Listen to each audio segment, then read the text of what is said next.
Hello there, I'm Thomas Hatsios, German America pilot flying the Boeing 787-900 with 93. We're going to be overflying Zurich, Switzerland, Germany, then coming back to the Zurich International Airport where we 14 for an Lszh localized and landing. So I'm in the cockpit for the pre-takeoff preparation of the quality wings Boeing 787-900 and Microsoft Flight Simulator X. I'm going to start showing the cockpit instruments as displacing the functions of the Boeing 787-900 jet aircraft. I'm going to start with the primary flight display that displays the airspeed indicated, the airspeed selected from the autopilot flight director system panel with ground speed, the radio altitude above the ground level, the barometric altitude above the sea level, the barometric pressure of the outside atmosphere, and the target altitude selected from the autopilot flight director system panel, the vertical rate of climb descent of the aircraft in 10 feet per minute, of the steepness of the chronometric angles in degrees.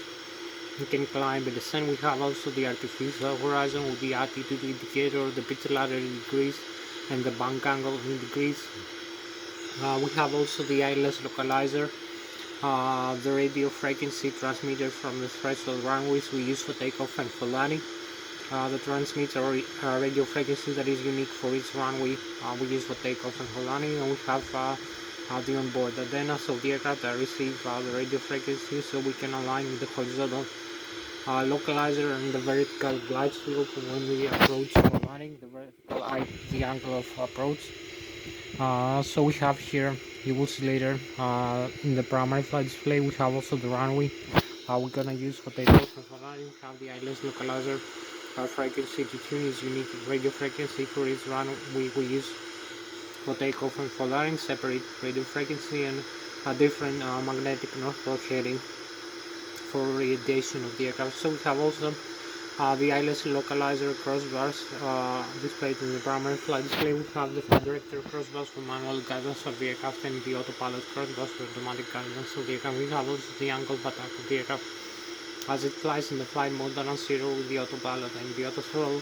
Later on vertical navigation modes. We have also the HSI, the horizontal situation indicator with magnetic heading and track, also the integrated display of the flight plan. I'm gonna set up a flight plan using the flight management computer. I will input all the data of the aircraft that is needed for this flight, used later in the end part of the video. Before making a complete flight in the end part of the video, you see the complete flight from the takeoff, climb, cruises, and approach and landing. So you will see the purple line over here later of the flight plan displayed also in the navigation, displaying the horizontal and vertical profile. You see the flight plan here.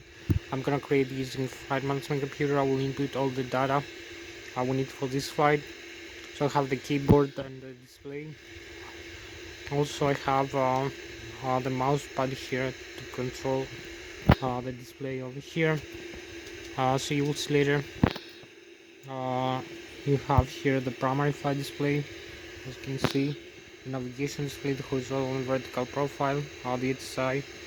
So we have the airspeed indicated, the barometric altitude, the vertical rate of climb descent of the aircraft in terms and thousands of feet per minute. You will see later 500, 1000, 1500, 2000, 3000, 6000 feet. When we climb, this needle moves up. When we descend, this needle moves down. So we have the wings level of the aircraft, the flight director crossbars, the pitch ladder 2.5, 5, 7.5, 10, 12.5, 15, 7.5, 20 degrees for pitch up and pitch down. Also the bank roll in flight, like 10, 15, 20, 30, 45-60 degrees in left and right turns. So we have the airspeed tape, the airspeed indicator, the airspeed selected, and the altitude selected, the heading, the radio altitude above the ground level, the barometric pressure of the outside atmosphere over here. In the navigation display you will see also, so the barometric pressure over here 29.92 inches of mercury, landing altitude and nose speeds displayed. So we have the barometric altitude already set as from the traffic control tower. So we have inches of mercury hectopascals for the airport, 1013 hectopascals or 29.92 inches of mercury. I have the standard barometric right now. We can increase or decrease the barometric pressure. It will show us a different altitude here, higher or lower. So this affects we have the 1430 feet above the sea level, which is the elevation of this airport right now, as you can see. So above 18,000 feet also we set the standard barometric 29.92 inches of mercury, 1030 hectopascal. You can see other displays, I will explain later. Also the navigation display over here, horizontal and vertical profile. So we have the navigation display that displays the horizontal and vertical profile of the aircraft as it flies. You can see the GPS position, the terrain and weather reflections from the weather radar. You can see the red, green, yellow and amber color indication of the terrain in front of you and around you. Also the distance, depending on the distance the aircraft is from the terrain above or and in front of it. So you have a mountain who will display in front of us in the vertical display, also below it. We have also in the terrain map you can see the lakes, the rivers, the sea with blue. We have also the airports are displayed in the terrain map with a 4-letter account name. Our own airport, other airports depending on the distance. We can see also the runways and the taxiways we use in each airport. We have the mapping of the airport, so we can taxi into the runway for takeoff and for landing. We can see also the runway length and its heading, heading. So we have also in the navigation display you can see the navigation names, the navigates, the workstations, ADFs and DBs, also the waypoints. The waypoints which are horizontal and vertical navigation fixes and altitude constraints. We have to select some waypoints using the flight management computer we're gonna fly through. Later you will see how using the flight management computer I will input all the data, and you will see the purple line over here from starting from the runway we're gonna take off and ending at the runway we're gonna land.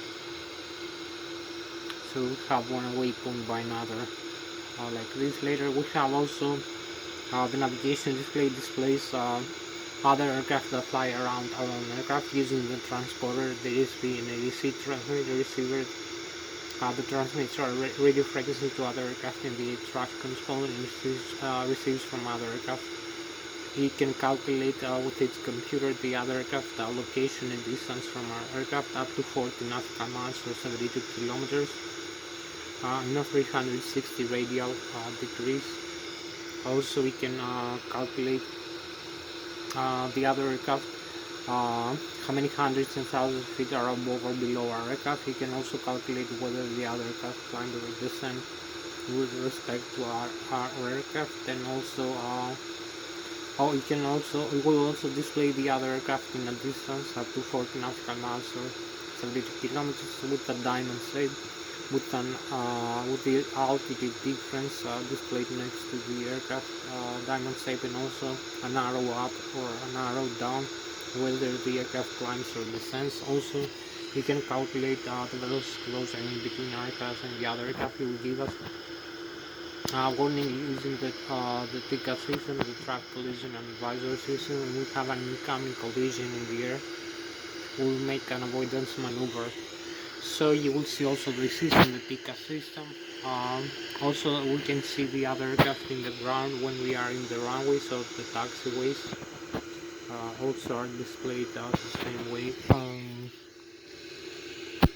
So you can see also here I'm gonna show you also the autopilot flight director system panel, the ACAS, the edge indication control system, display the thrust levers, the flight controls for the aircraft. Before we're gonna make an engine start demonstration, the overhead panel, the electrical, hydraulic, fuel system, pressurization, and flight control computers, air data computers. So we have many systems to cover. So in the flight controls here you can see also I have on my computer, I have the mouse pad here. I used to control all the inputs for the flight management computer or the autopilot over here to set up the autopilot. So you can see the flight controls. I have the side stick here, the Logitech Extreme 3D, which is identical to the Airbus side stick. So we can climb and we can descend like this. You can see the yoke of the Boeing 787, the control column is moving back and forth. Also we can make turns to the right and to the left. Using the control wheel in the side stick is the left and right side stick. You can see the deflection is very fast and see proportional to the side stick deflection. So also we have the rudder pedals. I have the rudder pedals over here, so I can move the vertical rudder, also the forward nose wheel steering. You can see I have the tiller also, both sides have a tiller. Also they have rudder pedals, both sides and yokes. And all system is interconnected between the left and right side for the Boeing aircraft. So they move together coordinated, interconnected. So the rudder pedals move to control the vertical rudder and also the nose wheel steering in the ground, also the parking brakes. Over here, as you can see, these two rudder pedals. We have also here the control column for climb, descend the elevator. The horizontal trim stabilizer. I will talk to you now about how to trim the aircraft in the air using the trim stabilizer, so you can climb, you can descend. You can use the elevator stabilizer over here to balance the aircraft when you fly. So you can see elevator, trim, left click down, right click up. Hope you can read the tag. So it says elevator, left click down, right click, maybe bigger letters we need. These are smaller. Elevator, left click down, right click, like this up. So we pitch the nose, we pitch the nose up when we fly by trimming the elevator, the horizontal tail up, and we pitch the nose down by trimming the elevator, the horizontal stabilizer tail down. So this way you trim the elevator up, this way you trim the elevator down. Also we have the controls, the yoke here, to control the ailerons and the spoilers, the control column. So very easy. The stabilizer trim, elevator trim up, elevator trim down. Also the autopilot over here, disconnect switch. You can see autopilot disengage. The head up declutter switch over here, and also the flap speed. So also we have the alternate trim switch over here and the cutoff switch for the horizontal trim stabilizer.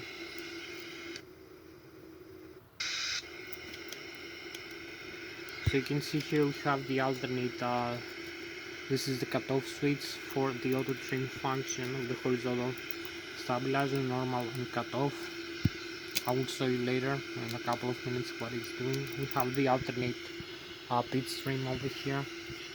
So you use the alternate channel also to trim the elevator up or trim the elevator down, pitch the nose up and pitch the nose down. So as you can see, it says the same things: elevator trim, left click down, right click up. So you will see how many degrees you trim the elevator. And if I will have also the parking brakes set over here. We have other systems, the engines, the fuel control for the engines, the speed brakes and the flaps. I will explain you in a couple of minutes. You can see here how many degrees you trim the elevator. Nose stabilizer. We have rudder trim and elevator trim, stabilizer trim, as you can see. 4.25 degrees. Inside the green band is set for takeoff. You can see also the white band, the minimum, the maximum range. You can see also the flaps position, the landing altitude, the landing gear extend and retract, the alternate gear, the lock override. So this is the landing gear alternate over here, and lock override, and the extend and retract speeds. Also the standby instruments. You can see the auto brakes here. Rejected takeoff. It will display RTO. This is for takeoff. Rejected takeoff. RTO. We can set also disarm, and also for landing we can set maximum. So I will show you again the outside view. You can see the elevator we use for climb and descent. I move the side stick, and we have this side stick horizontal trim stabilizer control over here, so you can trim the elevator up and down. You can see the elevator is this section of the stabilizer. Some aircraft also have the whole stabilizer trim.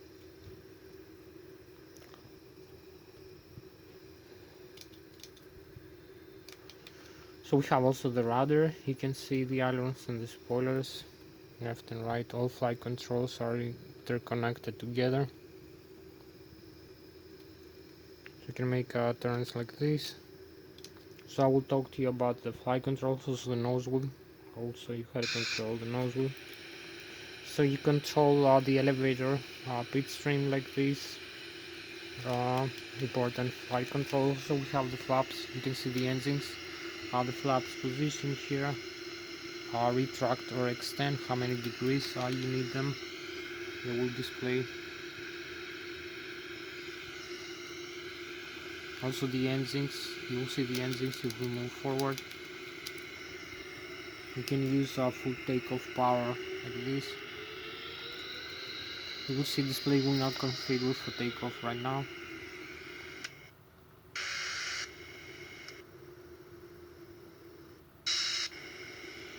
As you can see, exhaust gas temperature. So we have the engines indication also. I will talk to you about now. We have the fuel control to the left and the right engine, the run switch, fuel control, and cutoff also. The fire extinguishers for the left and the right engine, pull out and switch, the transporter, also the radio communication panel here, the navigation radios, the radar trim. So you can tune high frequency, very high frequency satellite, weather radar, transporter over here, standby and active frequency. So we have the engines here. I will show you also the autopilot modes when we set up the flight management computer. So we have the engines indication here. You can see the N1 displayed from the FADEX, which is the low speed cylinders have low pressure compression tube and with turbo engine, the left and the right engine. Total and temperature 99.2%, the takeoff limit with green. Over here displayed also the never exceed with red, yellow. Exhaust gas temperature in Celsius. The N2, which is the high speed cylinders have high pressure compression tube and the turbo engine, the left and the right. The fuel flow per engine per hour, 1000 kilograms, thousands of pounds, oil pressure, oil temperature, quantity, and the vibration of the N2 stage of the engine. Also from the engines, most aircraft have the cabin pressurization air coming from the engines and from the APU. So you can see cabin altitude, rate of climb, descent, differential pressure, landing altitude. Also we have the gross weight for takeoff and total fuel on board, the fuel temperature right now, and the saturated air temperature. So for the cabin pressurization, we have when we climb, use the outflow valves, forward or aft, open and close position in the manual, and the automatic is done by the system, by the computer. So when we climb to like 43,000 feet maximum altitude, the cabin altitude should be pressurized to about 6,000 feet from 1,400 miles, or 7 or 8,000 with a differential pressure over here. Like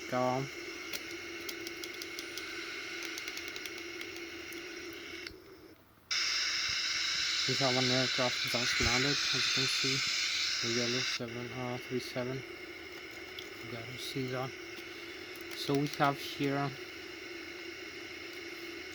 the N1 exhaust gas temperature, pressurization as we climb and as we descend, the outflow valves position. So differential thrust will go up to 7.8 or 8 psi. The landing altitude set for the pressurization of the cabin automatically. So we have the outflow valves here, the pressurization using the auto. In the manual mode, you can see use the outflow valves open or close to pressurize or depressurize the cabin. When we climb or we descend, select the landing altitude. So this is the pressurizer section. Also for air conditioning, hydraulic fluid tanks pressurization, we can exit the ice over here. So I'm gonna show you the systems. I will show you the flight controls of the aircraft. So you can see we use the horizontal trim stabilizer here. Also we have the flight control computers here, primary flight control computers in the auto position. We have the normal, the alternate and the direct mode of the flight control computers, and also mechanical backup. We have also the hydraulic system. You can see I control the elevator up and down. We have failure. We have the auto trim function that is used also by the autopilot flight director system panel with the auto throttle. This is the Boeing 787. It's a fly-by-wire aircraft like the Boeing 777 and the Airbus aircraft. So you can have its flight controls adjusted in flight from the flight control computers automatically when we make inputs from the yoke, like we make inputs from the Airbus in the side stick. The turns on the level flight and the climb and descent is limited by G load acceleration, over G is the acceleration of the Earth's gravity. So you can see here we can with the Airbus we can climb and descend. We can climb 30 degrees or 1.5 G, limited from the flight control computers. We can descend minus 15 degrees or minus half G from the flight control computers. Also we can make turns 67 degrees at the maximum side stick deflection. With the side stick released at maximum deflection, the turn is decreased to 33 degrees from the computer. Then we have to input again the side stick to level off the aircraft in the turn. Also when we hold level, the Airbus it holds 1G level flight. So it uses the auto trim system from the Airbus system to control the horizontal flight path, also the climb and descent rate of the aircraft. So the automatic trimming will trim the stabilizer or the elevator of the aircraft automatically, as you can see, using also the control. You don't need to do anything for the automatic. You can use the manual to override at any time or disconnect if you have a failure. So if you have a failure over here, the Airbus aircraft also has the alpha protection system, the alpha for the 1G angle of attack stall. The additional system that allows the takeoff go around thrust and the angle of attack is limited. Also we have other protection for the overspeed or minimum speed protection. So the Boeing aircraft have similar protections. Also the Airbus has normal alternate direct modes for the flight control computers, but they are degraded. And also we have mechanical backup. So in the Boeing also, if we have failure of the flight control computers, that will affect the auto trim system. You need to do that thing here that I will show you now. So you can see here we have the hydraulic fluid pumps here from the left right engine driven pumps, and also the electric C1 and C2. We have also pressurization from the engine to pressurize the hydraulic fluid. So we have failure that will affect the primary flight control computers control. We will degrade them from normal to alternate or direct mechanical. The autopilot will be disconnected probably. You're gonna lose the auto trim, also the flight director and the auto throttle. Control of the auto trim here. So we need this is for Boeing 737, Boeing 747, Boeing 757, Boeing 767 aircraft, Boeing 777 and Boeing 787.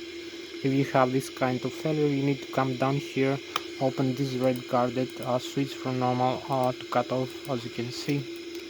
So you can see here stabilizer left and right, L2 and R2, cut off position if you need to fly the aircraft without the auto trim, either on the left or the right horizontal stabilizer. You can see the left and right stabilizer. We can disconnect either or both together. Then we use the manual trim switch over here, the alternate or the normal. So you can trim the elevator like this all the time. Trim up and trim down the elevator trim. Nose up and nose down. Then you use also the manual trim switch over here.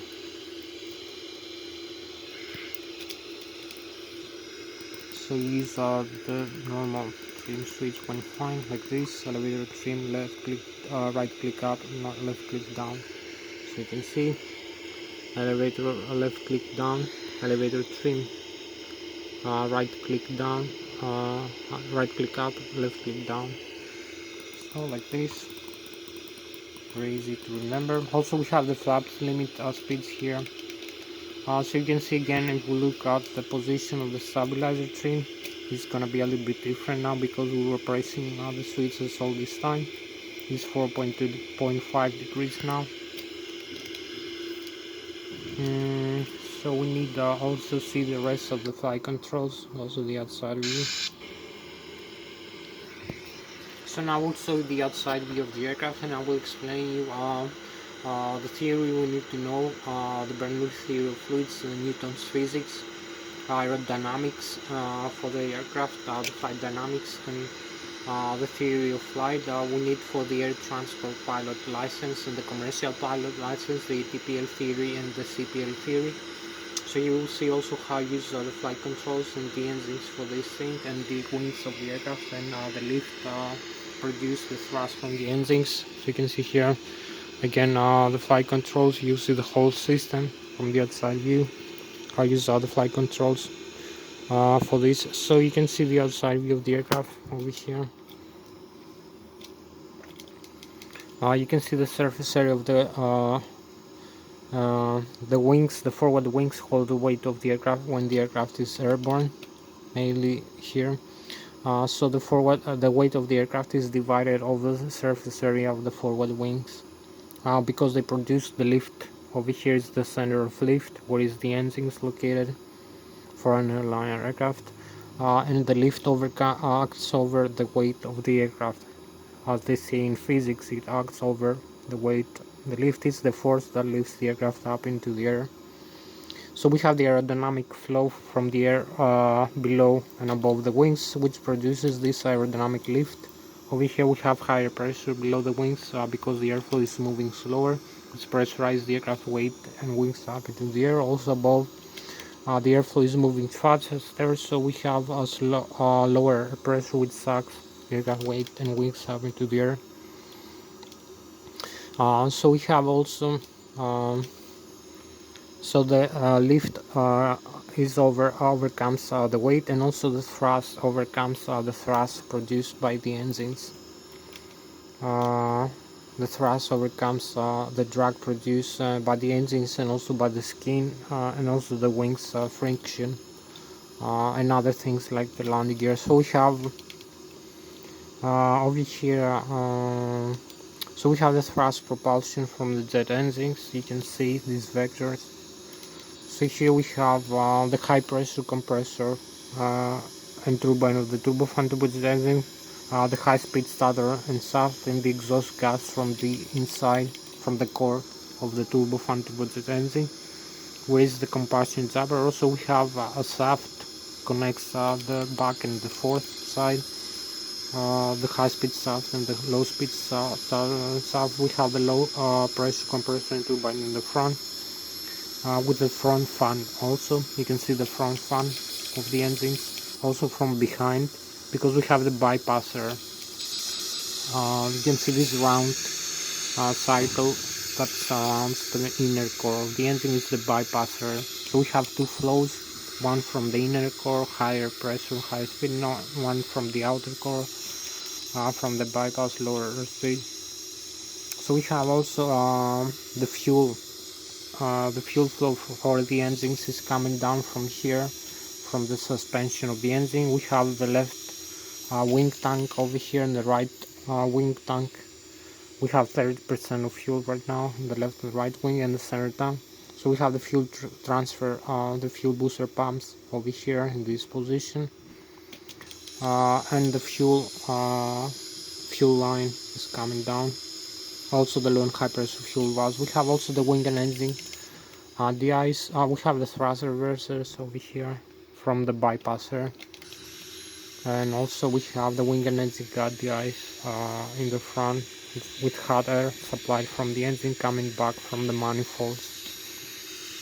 So we have also here the mean aerodynamic chord position to 83% of the Mach, where the maximum aerodynamic lift occurs in the forward wings. This is also the position where the airflow becomes detached. So we have the center of pressure moving back and forth when we fly. Also the airflow becomes detached from the top surface of the wings, and we have the stall of the wings when we fly. So the aircraft wings becomes stalled. You will see how. We need to monitor all the time here that I show you the airspeed indicator. The airspeed indicator here. You will see below the airspeed when we fly. Usually we have a red and yellow indication. That is the stall speed marking and the angle of stall. So when we reach this position in flight, the aircraft's wings stall and start falling from the air. We need to press the side stick in the Airbus or the yoke in the Boeing down to lower the angle of attack of the aircraft, and also apply takeoff thrust as much as we can, as we need, to increase the airspeed. So this is the stall avoidance maneuver. Press the side stick down of the yoke and add some thrust. So this is how to avoid stalling the wings of the aircraft in the air. Very important. Also we have the mean aerodynamic chord position, is where the center of gravity is located for an airliner aircraft. So we apply the yaw of the aircraft over here. The yaw is moving the rudder, the vertical stabilizer rudder, and also moving in the ground before takeoff and after takeoff. The nose will from control alongside together with the rudder, coordinated. So in the air we have only the rudder to control the yaw axis, the vertical axis. So you use the rudder pedals that I show you over here. You can see inside the cockpit we have the rudder pedals to make left and right turns. So left rudder, right rudder. Also nose wheel is interconnected with the rudder pedals at low airspeed up until some airspeed from the computer of the aircraft. You don't need to do nothing. When you move the rudder pedals, you move together the rudder and the nose wheel when you are in a takeoff position or in the landing after touchdown, or you just tax into the runway. We have also the tiller to control the forward nose wheel at higher angles. So you can see I use the size to control the yaw, the rudder of the aircraft. You can see this beautiful rudder. When we have also through the yawing axis at lower speeds like 45 knots from 0 knots, from 0 nautical miles per hour up to 45 nautical miles per hour. Oh, we have an aircraft coming for landing, a Boeing 737-800, we just spotted. We missed the previous one. So we have here the forward nozzle from 0 kilometers, so 0 knots per hour, up to 45 knots or 72 kilometers per hour. Is control up to 76 degrees left and right deflection when you press the rudder pedals. So when you reach 45 knots or 72 kilometers an hour, the rudder becomes more aerodynamically effective. So from the computer, the forward nozzle deflection would be limited, decreased to 7.6 degrees left and right when you press the rudder pedals. So also as you accelerate for takeoff at higher airspeed above 18 knots, 18 nautical miles per hour or 144 kilometers an hour, the forward nozzle from the computer automatically, you don't need to do nothing, it's gonna be locked to 0 deflection or a small deflection like half of 1 degree. So you will have only the rudder above 144 kilometers an hour in takeoff. to control the aircraft direction in the runway for takeoff, and a little bit very small, like half degree of nose wheel. So 80 knots or 144 kilometers an hour. Also, when you land the aircraft is happening the inverse. You have first the rudder, then as you touch down and slow down the aircraft, the computer will activate the forward nose wheel to control the aircraft for slowing down. Also, you use the nose wheel for taxiing, obviously in the taxiways, as you can see, to go into the runway or other positions. So you can see also we have so this is the controls for the yaw, the rudder pedals. Also we have one more axis here, is the pitch axis. We use the side stick in the Airbus for climbing, for descent. Over here you can see both elevators, the left and the right, move up and down. So you climb, you take the weight up, you climb, you take the weight down, you descend. Very easy. The pitch axis of the aircraft. Also in the Boeing you have the yoke to do that. So you can see here also the horizontal trim stabilizer that I showed you before. So we climb, take the weight up, you descend, you take the weight down, very easy. You can see the side stick is the same like the yoke, no difference. The control column of the Boeing aircraft moving back and forth to control the elevator. Both sides are interconnected, the captain and the first officer. Unless you have failure or you need to take either side, you use some override force from either side. So you climb, descend using only the yoke in the Boeing or the side stick in the Airbus. Also the Airbus has the side stick priority left or right button. You can take either side, or you have a dual input when using the side stick. Also we have the autopilot disengage and the push to talk button for the Airbus aircraft. So we have over here we have one more axis here for the aircraft aerodynamics. We have the longitudinal axis from nose to tail, so we can control the roll of the aircraft. We make left and right turns. In the Airbus is this side stick left and right. You can see the ailerons and the spoilers moving together for making left and right turns, like this. Also in the Boeing is the aileron, spoilers, and now the flaperon. So you can see ailerons here, spoilers here, all this section, and the flaperon here and here. Also we have, so you can see, side stick left and right. You create an aerodynamic lift difference between the left and the right wing. So you make the aircraft either turn to the left or either turn to the right. Also we have the speed brakes extended, all flight spoilers, and the flaps here with the slats extended. So this is all flight control theory we need to know mainly. So you can see the side stick left and right in the Boeing aircraft is in the Airbus is the side stick, in the Boeing is the control wheel. You can see the control wheel deflection is proportional to the yoke deflection, no difference at all. To the side stick deflection, no difference at all. Also the yoke deflection proportional to the side stick for climb descent. So flight controls are similar, there is no difference to what each aircraft controls with the side stick or the yoke. It's same easy. Also the rudder, but also we have fully coordinated flight, use all flight controls together, like this. Also you can see, I will show you one more view now of the flight controls of the Boeing 787, and then I will come to the rest of the systems, to the flight management computer, and to the engine start demonstration, also the overhead panel systems demonstration. So now you will see this view of the aircraft flight controls with another view of the screen. I hope you're gonna like it. I control the side stick here, the yoke of the aircraft. So we have also the thrust control that mentioned. You can see here we have here. So we have the display here. You can see we can climb and we can descend. We can make turns to the left or to the right, like this, very easy, using the side stick or the yoke of the Boeing aircraft.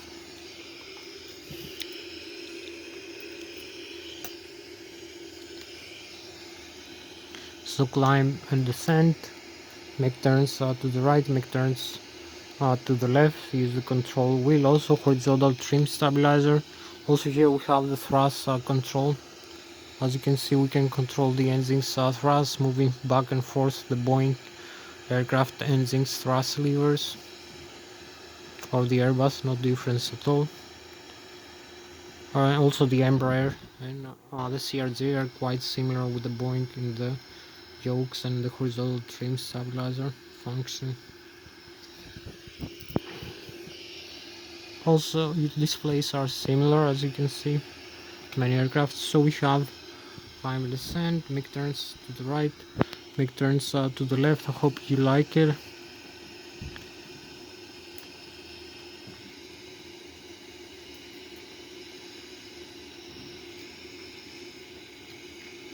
So you can see the side stick here and now the yoke control, this view.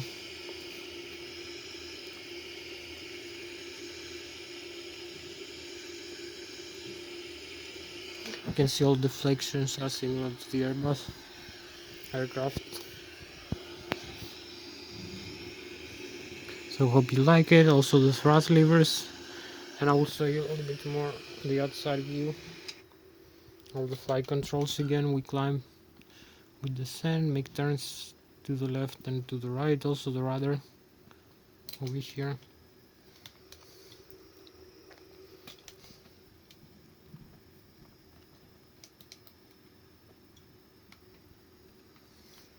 So that was all flight controls for tonight, and I will show you the rest of the systems now. The flight controls lesson. Now I will show you the flight management computer. So we'll set up the flight management computer. We'll input all the data we need for this flight for the Boeing 787 aircraft. So we'll use also the keyboard here and the mousepad. As you can see, we have our own mousepad inside the aircraft and the keyboard and the display. So I use this mousepad here. I input the data that I need, left, right, keyboard and display. So you can see the index here. I did the position, performance, takeoff, flight plans. So we're gonna set up a flight plan for this aircraft very quickly. We need to make this display here, control quadrant. So you can see here we have the identities of Boeing 787 900 aircraft, the GNX engines and the air cycle position, Lszh Zurich International Airport in Switzerland. We can align the inertial reference system with the GPS and the magnetic north pole heading, the longitude and the latitude, performance here, gross weight, zero fuel weight plus fuel on board, gross weight for takeoff, cruising altitude, cost index, reserve fuel and fuel freezing temperature and the center of gravity for flight. So we set the route from this airport, Lszh in Switzerland, back to this airport, Lszh, copy paste. Over here, clear, set runway 14 for takeoff. Then we use departures over here in arrivals. So we're gonna set departures arrivals. We set departures. We select runway 14, runway 10, runway 16, runway 28, runway 32. Select runway 14 in the seats. The starter instrument, departure waypoints and fixes, and rule horizontal vertical navigation fix and altitude and speed constraints 0 to alpha. So we go to the arrivals page to complete the flight plan. We have a process runway 16 to 834, ILS 14, ILS 16, ILS 28, ILS 34, GLS 14, localizer 28, localizer 34. So we select ILS, localizer 14, runway 14, trans Amiki, waypoint in flight, and also the starts, the southern terminal arrival waypoints and fixes. That also align the aircraft with the ILS localizer. It's the Negria 1 Alpha. So we have the legs now. The route is displayed with blue. It's not yet activated. This is the route the autopilot will follow in flight, one waypoint by another. So we're gonna have to complete also the discontinuity here. Climb, descent, airspeeds and altitudes. So we have zero fuel on board and gross weight for takeoff, reserve fuel 5%, cruising altitude 25,300 feet, Cost index 100% over here. Fuel freezing temperature minus 37 degrees. Cruising center of gravity to 88%. So the legs, now we press the executive, you will see the purple displayed. Now the route is active. We can use it with the autopilot in flight. So we have the first waypoint, heading of the runway to nautical miles 250 knots, 1900. We make a left turn to Zurich 052, 10 nautical miles, 6531, 6 nautical miles, 301 knots, 6000 above the sea level. Negria heading 071 to 6 nautical miles from Zurich, 301 knots, airspeed, flight level 22,200 feet. Then make a right turn, 12 nautical miles, the Matic, 320 knots, with descent for approach and landing. 11,800, Amiki, 6 nautical miles, Zurich, 9 nautical miles, Zurich 7071, 6 nautical miles, 180 knots, 6,000 above the sea level. Then we pass the array C114 Osnam, 5 nautical miles. We align with the runway heading and runway 14 approach and landing. We have also initialized flaps.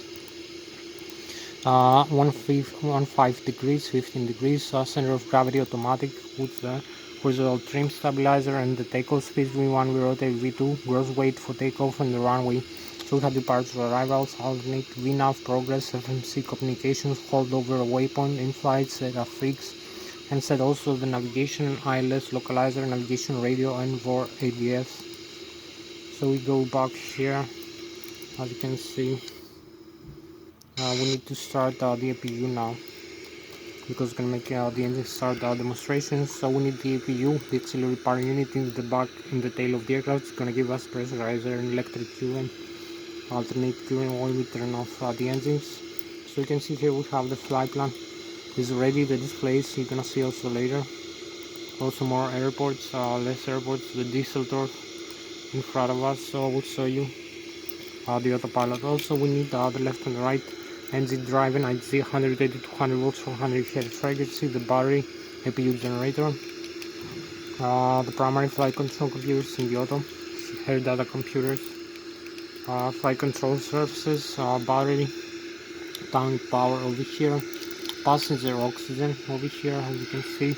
Also window heat, rammer turbine, left and right engine driving, electric, C1, C2. We turn them off, you will see what it displays, the fault, because there is no pressurization from the engine driving hydraulic pumps.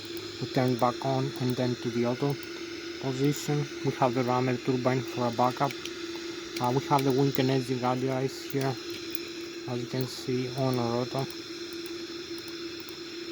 We have the cabin pressurization that I showed you before in the auto manual. We use the outflow valves to climb the descent and pressurize the cabin. So we use in the auto, we need to do nothing. We take pressurizer from the engines or the APU. Also here we have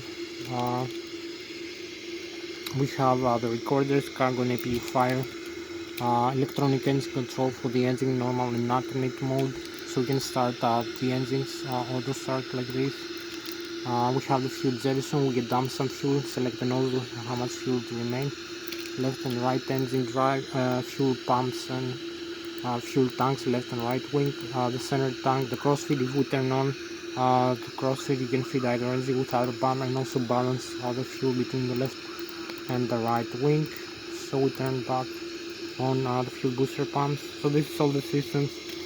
For the overhead, we need to see some systems here on the display before we go for a flight. So you can see the systems indication. You can see we have the hydraulics, the APU, oxygen, quantity, liquid cooling. Also electric, you can see I showed you in the overhead, left and right IDG, the great driver, 120 to 100 volts of 100 frequency, 120,000 kilovolts. The APU is running over here, and also the load set and the battery voltage charge and discharge over here, main battery and APU battery. So we have also the hydraulics over here of the aircraft, where the hydraulic fluid goes, which systems use hydraulic fluid. Also the primary demand, engine driving, electric, C1, C2, isolation valve, set-off valve. We have also the pressurization, 5100 psi, and the hydraulic fluid tanks quantity. Also we have the fuel on board, You can see the left and the right wing, fuel tank, the center tank 11,000, 11,000, 11,000 total, 33,600. The engines here with the low and high pressure fuel valves open and feed both engines. Right now the APU is fed from the left wing using this motor. Also you can see the minimum fuel temperature in the air below which the fuel will freeze. So when we climb higher like 20 or 30 or 40,000 feet, like 12,000 meters above the sea level, it's gonna be freezing at minus 37 degrees. The fuel will freeze. So we have the fuel transfer. You can see fuel minimum, fuel temperature minus 37, fuel temperature right now minus 6. So the FAREX that control the engine's function also control the fuel flow and the fuel transfer for the engine. On the ice it takes fuel into the engine components and then returns the fuel back to the wing tanks and the center tank, the systems automatically. So we will avoid the freezing. Also the lubricant and the oil. We have also the air pressurizer over here, wing and engine on the ice, air conditioning, oxygen, cabin pressurization, hydraulic fluid tanks pressurization. The doors are closed, the cabin can be pressurized, the gear, the temperature of the brakes and the pressure of the tires. The nose will also fly controls over here. We can move the fly controls, left and right turns like this, also climb and descend. You can see the position, the tail and the rudder, also the stabilizer chain. So this is one of the last things we need to do before going into flight, like this. Also the lights, I forgot to turn on. There's some lights over here for the engine starts. So we have also here, you can see FS display, status, maintenance, system, circuit breakers, also the checklist, what we need to do before start, after start, after takeoff, descent, approach, landing. So we have the communications also in the navigation display again. So we turn off both engines like this, as you're gonna see. Fuel valves to the off position, fuel transfer valves, and we have a couple of minutes to start the engines. You can see the messages. We have fuel pumps off, also the engines fuel starvation. So we'll look outside. Right now the engines are going out.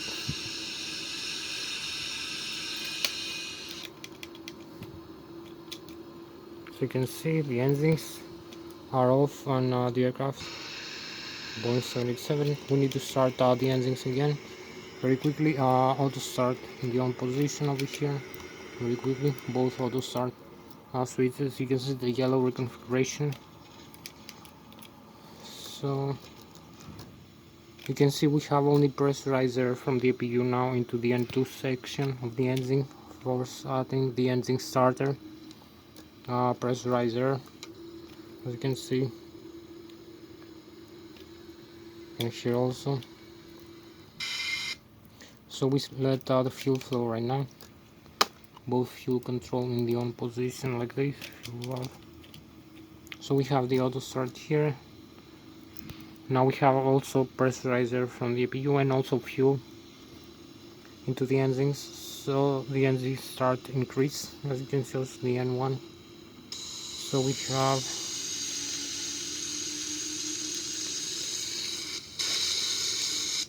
the hydraulics also on 50%. You see the messages going off. 55, 57. At 62% we gonna have running engines, so you can see. So we set flaps for takeoff, speed brakes arm, and we set the autopilot very quickly. I forgot. We have the autopilot, the auto throttle left and right, as you can see over here. Auto throttle left and auto throttle right position. The LNAV and VNAV. Flight director off. It will disarm the autopilot in the modes.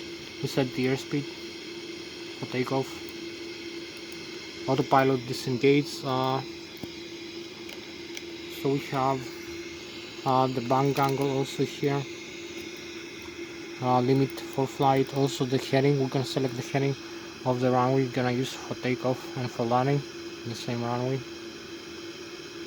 So 136 degrees over here. Also we can set the vertical speed, zeros, level off like this. Descent, you will see a minus sign. When we descend, in front of it vertical speed VS, and then we climb, we see a plus sign. We can control how fast the aircraft will climb and descend. Also the altitude, target altitude, we set thousands and also hundreds. So we go for takeoff. We're ready. We take the clearance from the air traffic control, parking brakes off, advance the thrust levers like this.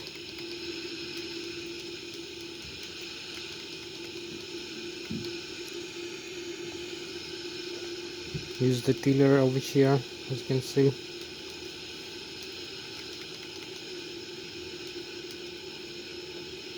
So we take the clearance from the air traffic control for takeoff. The runway is open for us. There's no other traffic, as you can see.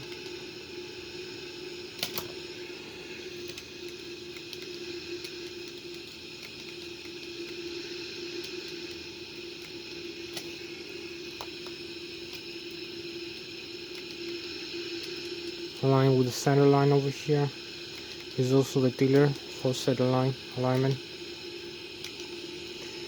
So now we go for takeoff with the Boeing 787. Stay with me, we're gonna see this full flight. So you see advance the thrust levers to full takeoff. Also here, position, press the side stick or yoke down until 80 knots, 8 nautical miles per hour, and align with the rudder pedals. So we have 90 knots, 100, 120, 30. V1, we rotate, pitch 9 degrees for rotation. So we will avoid a tail strike like this with 9 degrees or less for this aircraft. Also maintain the center line of the runway as we climb. So we have the positive rate of climb, landing gear up, retracted. Also, as we climb, you can see inside and around us. So you can see here we have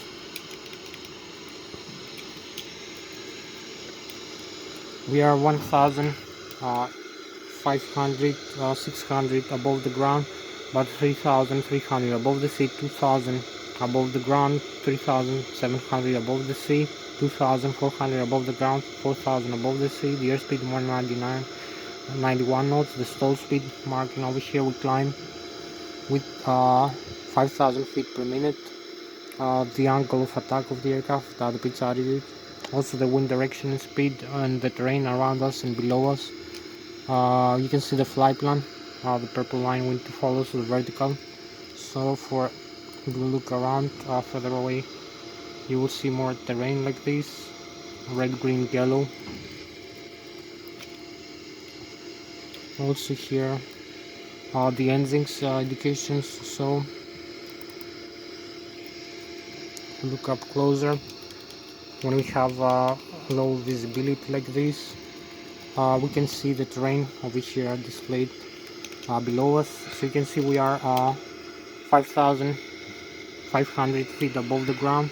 You can see the terrain displayed with the green color. Over here, 10 nautical mile to the nautical mile away from the aircraft, and the aircraft is here 6,000 feet above the terrain, this triangle. So we need to follow now. Also the outside view. We have a few more minutes. So we need to make the turn over here. Start the turn. Also use left rudder pedal for the turn.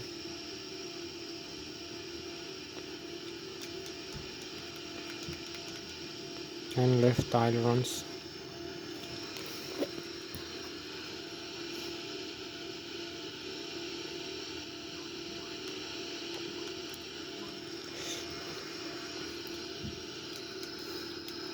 You can see the view, and we have to follow the flight plan over here.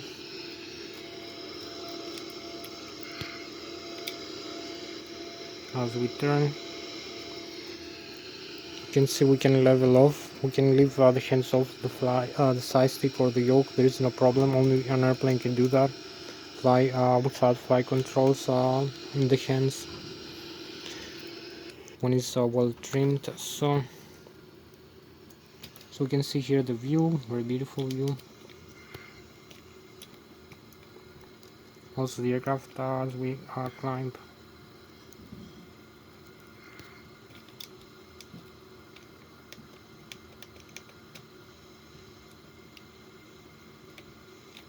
As you can see here, the Boeing 787 and this beautiful view.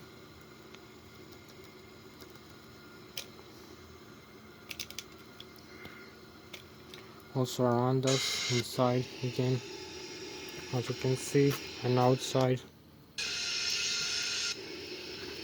So look outside one more time. You can see the Switzerland, the Zurich, the Germany this way in the France as we keep climbing, and we have a few more minutes to go.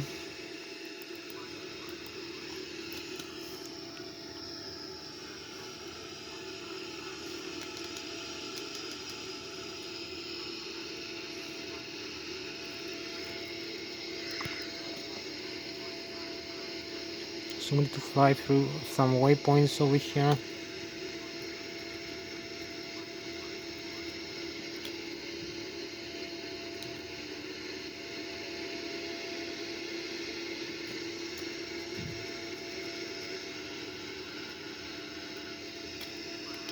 Advance maybe the airspeed.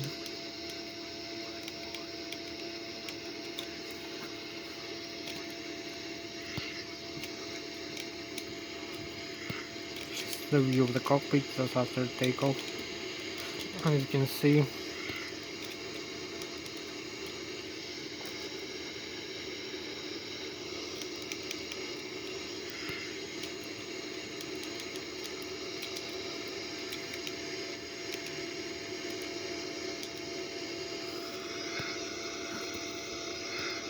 so you can see the airspeed 176 knots and the stall speed is 120. The warning 135, maybe 130. You can see the climb rate. Now we climb the terrain around us or the terrain below. Over here the wind 24 knots. If we have some tailwind a little bit. The engines indication, also the flight management computer here inputs the data from the flight management computer. So we need to make the turn now align with the flight plan. Over here a little bit to right rather.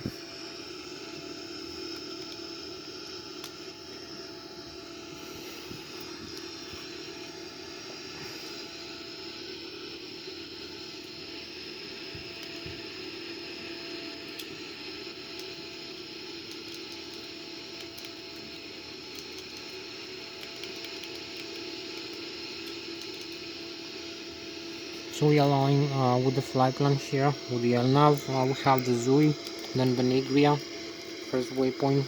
Now Nigria is 35 nautical miles away. Keep climbing over here. So we'll make the turn now. You can see the France, and this side Germany, my homeland, Bayern Munich, the Swiss Alps, and the legs. So we start the turn now very quickly. Also use right rudder. We keep flying manually. Maybe we won't have time to use the autopilot for display now. This flight, maybe next flight.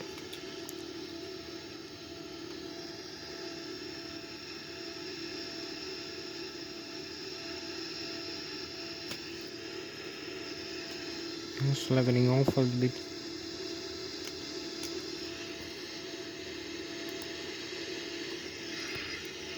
So you can see we fly manually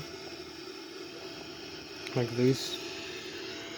So here we are overflying Germany over here. Boeing 787 overflying Germany, Bayern Munich over here behind us, and the France.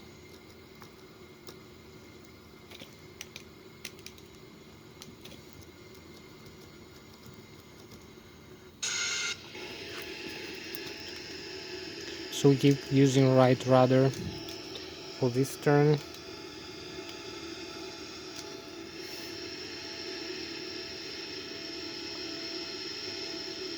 Leveling off over here, flying the flight plan as you can see. We're going back to the airport.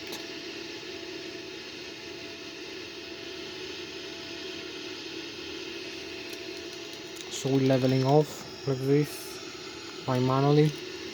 Now we're gonna have advanced over here the flight controls and the airspeed.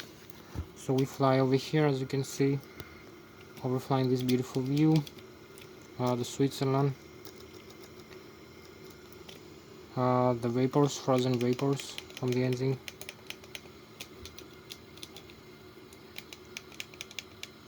Also the star sign, beautiful star sign.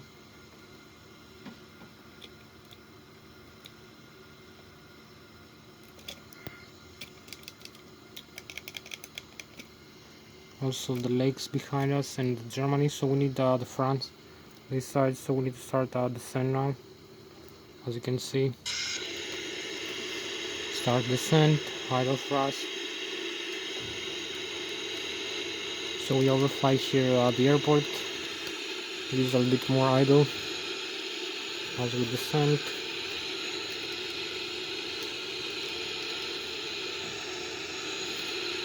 Also the speed brakes extended to increase the rate of descent. So we're going manually again for approach and landing, as you can see.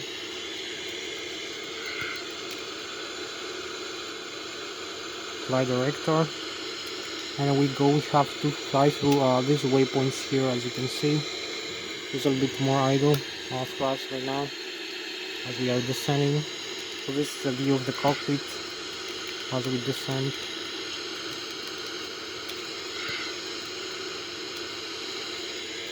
Also the other side, I've used the panel and the autopilot set over here, flight management computer, engines.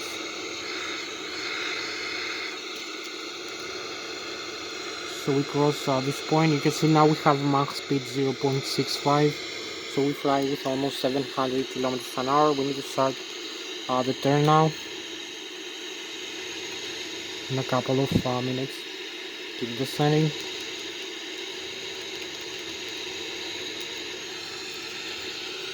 So we start the turn now. Over here we enter the turn for approach. So we make a manual turn.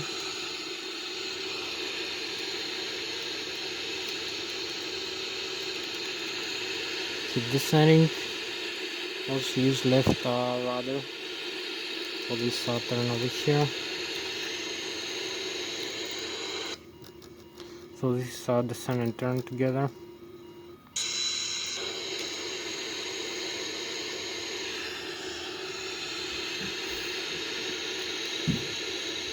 So we need to level off a little bit. Keep descending. Also make a linear turn now, a faster, more rapid turn.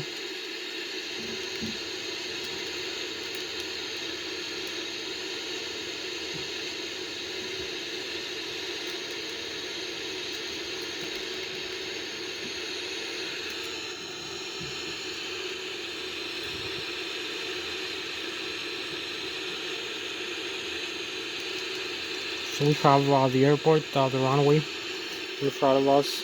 As you can see, both runways. We have some thrust. We need also to control the elements here. So we need to turn a little bit to the right. Follow the flight plan.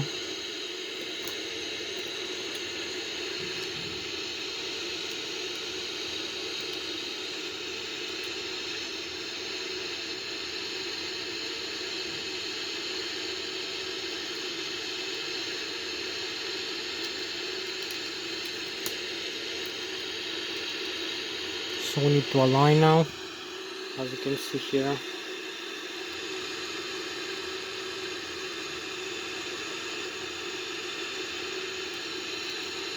Keep descending, landing gear maybe down right now. Also flaps for landing.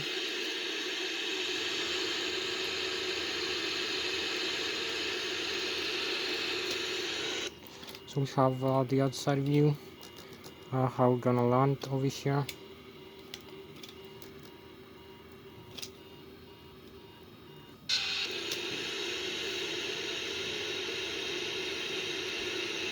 So maybe we need to increase the rate of descent over here. Also idle thrust All flaps down, so we can see also.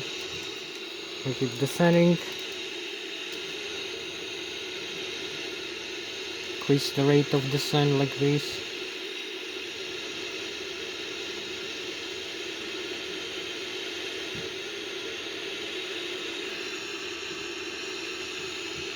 So we have also the Lszh localizer here to follow for approaching landing.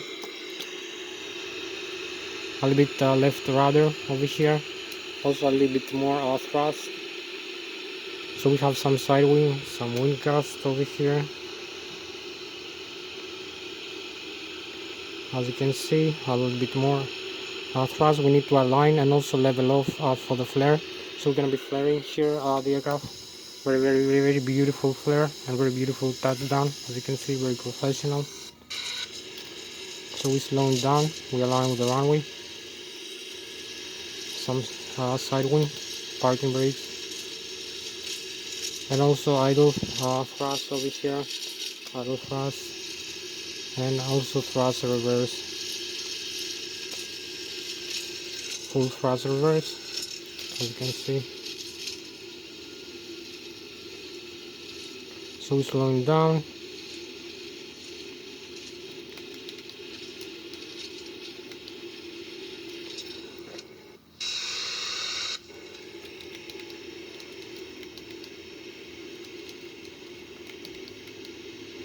We exit.